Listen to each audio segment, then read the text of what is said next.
कि सारा कार्य जो है जीवात्मा न करके सारा कार्य कौन करती है?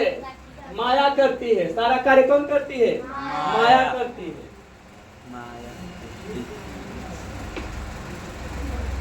लेकिन जब कोई जीवात्मा ये मान लेता है कि यह कार्य मैं करता हूं, तो ही सिर्फ मान लेने के कारण उस जीवात्मा को कर्मों का फल भुगतना पड़ता है। समझ में?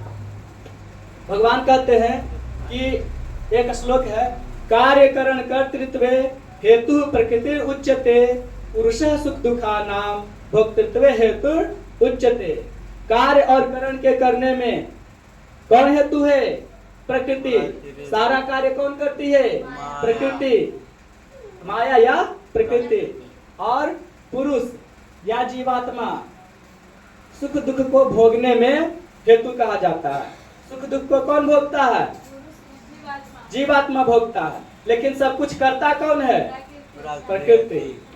मर्डर कौन करता है? प्रकृति। दुख कौन भोगता है? जीवात्मा। जेल में कौन बंद हो जाता है? जीवात्मा। अब समझो, तो जीवात्मा क्या है, प्रकृति क्या है? तो जैसे कोई मूर्ति बनता है तो एक ढांचा होता है, लकड़ी का ढांचा होता है ना, ढांचा लकड़ी का स्केलेटल सिस्टम। साचा भी उसको नहीं होता। अच्छा, साचा बोलो, ढांचा बोलो। लकड़ी का फट्टी का बना होता है ना, वो मान लो कि वो जीवात्मा है। उस पर जो नेवारी लगाया गया, उस पर जो रस्सी बांधा गया, वो सब मान लो क्या है? माया। क्या है? माया। तो सारा कार्य किसके द्वारा किया जाता है? माया के द्वारा। सुख दुख कौन भोगता है? जीवात्मा। सुख दुख कौन भोगता है? जीवात्मा कुछ भी नहीं करता है। जीवात्मा सिर्फ निर्णय लेता है। जीवात्मा सिर्फ निर्णय लेता है। तो तुम लोग को अपना विवेक नहीं खोना चाहिए, ज्ञान प्राप्त करना चाहिए कि कौन सा कार्य उचित है, कौन सा कार्य अनुचित है, क्या कर्तव्य है, क्या अकर्तव्य है। ऐसा विचार करके कोई भी कार्य करना चाहिए। कार्यकरण कर्तृत्व हेतु प्रकृति उच्यते पुरुषा सुख दुखा नाम भोक्तृत्व हेतु उच्यते। कार्य और करने में कौन हेतु है? प्रकृति। और जीवात्मा तो सिर्फ सुख और दुखों को भोगने में हेतु कहा जाता है। पुरुषा प्रकृति अस्थो ही भुक्ते प्रकृति जान गुणान कारणम गुण संगस्य सदस्योनि जन्मसु। ये पुरुष जो प्रकृति में स्थित है, ये पुरुष जो प्रकृति में स्थित है, सारे प्रकृति के गुणों को भोगता है। समझ में?